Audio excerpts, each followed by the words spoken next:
Hi, it's Paulie here. Yay, Guns Part 2. Yes, Guns Part 2, why not? More puzzling things dealing with Americans with guns. So as I've told you, well, hi, I live in Australia. Shh, listen, no gunshots. Yes, there have never been any in the suburb, never will be either. Um, there's only one gun in the suburb. It's over there behind me. It is a Martini Henry. It has no firing pin. But so I'm over in the States, and so I used to know this animator. She was pure sweetness and light, the nicest lady you ever met, and she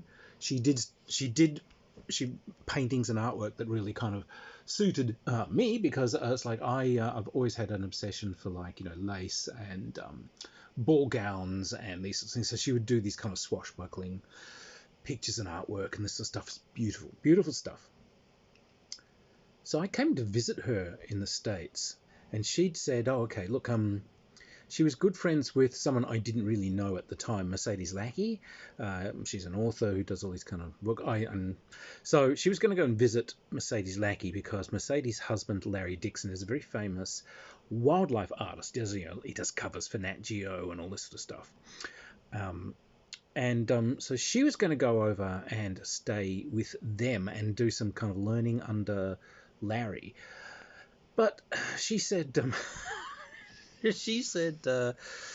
I've talked to them about you, and they said, hey, why don't you bring this person along? So would you like to drive? So, okay, so Mercedes Lackey, Misty to her friends, lives in Tulsa, Oklahoma. And we were in San Jose at the time. All right, so we have to go in the car to San Jose. So she's actually, first off, the faux pas, she's on the phone to Mercedes Lackey. And I could just hear the phone conversation. And she said, okay, yes, Paulie's here and everything. Mm-hmm, yeah. And so, what? Oh, does Paulie read fantasy? Oh, yeah, I know Paulie reads fantasy books. Although, I think Paulie said, that there's a certain type of fantasy book that drives them completely crazy. And I can hear this woman's, yeah. She says, the fancy books that drives Paulie crazy. Oh, she just said, what'd she say? These things where there's some girl who's raised by poor peasants, but she's actually adopted. But then suddenly the magical talking unicorn that's no one's ever heard of explodes out into this person's life, tells them that they're really the long lost true heir to the empire. That they have magical powers that are only available to the true empress of these lands, and it is her fate to go forth and overthrow the evil witch king that has overtaken the empire. And suddenly, at this moment of awakening, she becomes the most amazing sorceress, the best general, the ultimate swordswoman, and goes forth and riding her magical talking unicorn companion, and whee! And this is the point I had to race to the phone because I'm like, no, what I was describing a Mercedes Lackey book. Quiet, shut it. But yeah, something had happened to this woman, that kind of sweet woman that I met. So the first weird thing was, when I kind of walked in, yeah, she's hooked up with this guy, this kind of intense kind of 1,000-yard stare, God, guns and guts. Oh God, you only find them in America. But it's the weekend, and they're really busy. Sorry, it was short of the weekend. I think it's like Thursday or Friday. Turns out they've both embraced the American gun activist lifestyle. So what they did was they got all of the different newspapers and so on from every single major capital delivered, and they would comb through them looking for any articles that might slightly be construed to be anti-gun. And then the evenings were spent writing virulent letters to the editor of papers from states far across the country, so they could send these in and, rabble scrabble, the guns, the sacred doopy. This was their lives. Oh, and it was just, Jesus. So yeah, we go to get into this car. So she's like, starts loading guns up in the car and looks, so why are we taking guns on a road trip along highways? We got to protect ourselves. Okay, shotgun, rifle, second rifle, pistol, second pistol, and we are driving across roads, right? We're not like going through some kind of Mad Max wilderness to get to Tulsa. Oh, you never know what you might find. It says, yeah, unless we're going to have to fight our way through the Panzer Lehr division. I think you might be overpacking. At the moment, we've got possibly you behind the wheel. You could lean out the window firing one pistol, and if you've got a sunroof, maybe I could burst out of that. Wielding one rifle in either hand. But that's about as much. So I did at least manage to just calm it the fuck down. We got out there, and I actually ended up very good friends with Misty and Larry, who are fantastic people in their strange and colourful way. But as we're driving, this little woman, she starts telling me all about how, well, she's had realizations. And by this stage, just like I've kind of had enough of her. It's like this is getting crazy, and you're like, no, realizations. Well, yes, I mean, when the things that have happened to me happen, that's when you realize. Oh, suddenly think, oh God, is this sexual abuse? Or let's try and be as kind as we can. Because it's like now. Each time it happens, I know that it's kind of a warning. So each time it happens, oh yeah, my alien abductions. Like, oh fuck me. Oh my God, I'm in a car with a woman with 900 guns hidden on her, who's gonna rave about her, alien experiences. And yes, off we went. She's got an entire cosmology that goes with this, and you're just.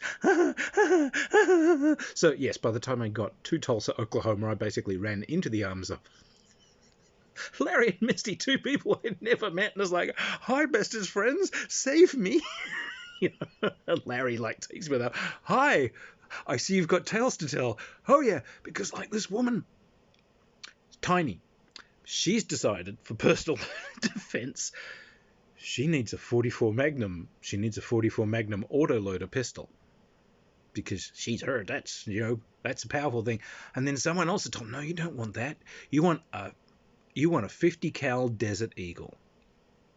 So this tiny woman has bought a 50 cal Desert Eagle. Now, if she basically put the butt end of it on the ground, it's almost longer than she is tall. We were talking a woman who's about 4'7", 4'8".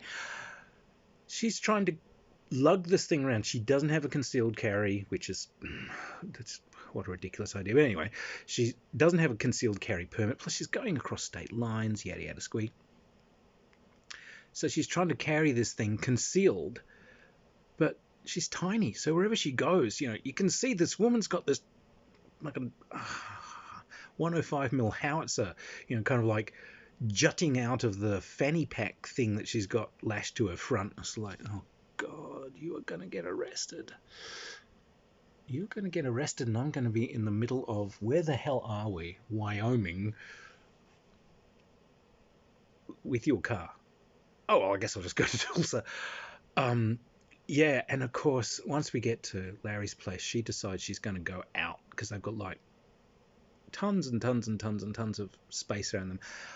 She's got to go out and fire this thing. So have you never fired that? You've been carrying this for personal protection and you've never fired it? Oh, well, you got to understand, we have an instinctive thing for guns. Oh, you have an instinctive things to guns. You don't have to be taught and you don't have to practice. Let me come with you. It's like ex-tanker. I can at least show you how possibly not to blow your own foot off. She fires this Desert Eagle, and it was all she could do to hold it up. And of course, the recoil actually took it out of her hands and crack right into her own forehead, blood streaming everywhere. She's cut herself on the slide. And this was kind of a typical thing I found with fans.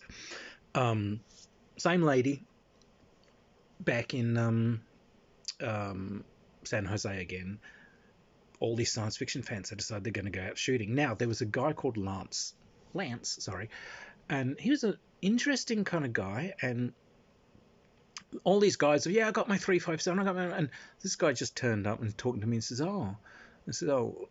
would you like to shoot? It's an actual proper pistol range. I says, yeah, sure. Oh, you might like this. And he brought out, and it was my old pal, the old Browning, and said, oh, that was a very nice one. He said, oh, this is a Browning, but it's all match parts. Basically, they're production parts, but they take the very finest ones from production barrels and they put it together. So it's a Browning, but everything is the best possible parts. So it's very accurate. And, oh, okay, yeah, I would be very happy to fire that. And, yeah. However, this other guy, and I may have told you this before, he's telling us how he's got this Glock. He's got a Glock, Glockety Glock, Glock, Glock, Glock, Glock. And, oh, the normal rounds are, yeah, they're just too weak. Normal rounds are too weak. He hand loads his own. He's not using normal powder. He's got the special powder. He hand loads his. He uses heavier grain. He uses more grain. He uses more and more and more. He puts more propellant. Yeah, to squeeze. Okay, whatever, man. So we go into this damn pistol range. On come the ear protection. I'm there with Lance, and I'm firing this pistol of his, and it was very, it's very accurate, sort of pleasant shoot. Fair enough. So yeah, pop, pop, bang, bang, bang, and then you hear from down the end, this deep boom, boom from this idiot's Glock, and it was like even through the ear protection, it's like something's wrong. It's a different sound to everyone else's gun, and then this is bang, and this is kid holding a gun just screaming, fuck, and holy shit, we run down it, and this guy's down the end of the range, and he's just holding the grip, and the top of it is kind of like open like a flower.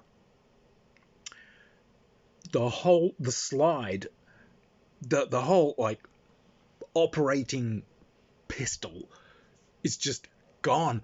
It's embedded in the acoustic ceiling above him. He's massively overloaded these rounds, and he must have like fired a bunch of these through this thing in the past. He's just essentially weakened the frame, and he's just blown the slide clean off, and it's like it's parted his hair on the way through, and it's just embedded in the ceiling behind him. And this kid's just staring at his hand at this thing. Fuck, we're like running up to Johnny, are you okay? Are you okay? Johnny, are you all right? Did anything hit you? Okay. Can you just gently open your hand? Can you move your fingers? I just want to make sure that your hand's okay. He was all right, just completely terrified. Oh my God, these guys, treating these things as toys. Oh my God. I found there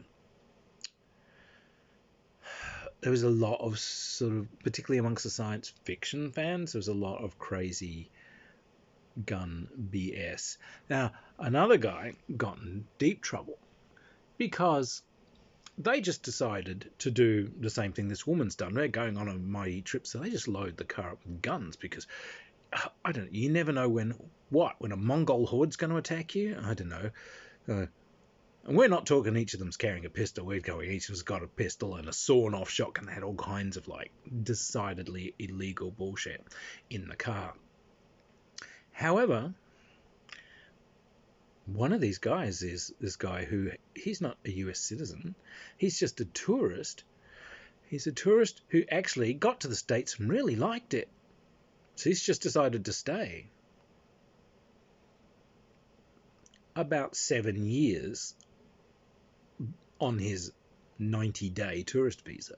So he is, an illegal alien. That's what that actually is.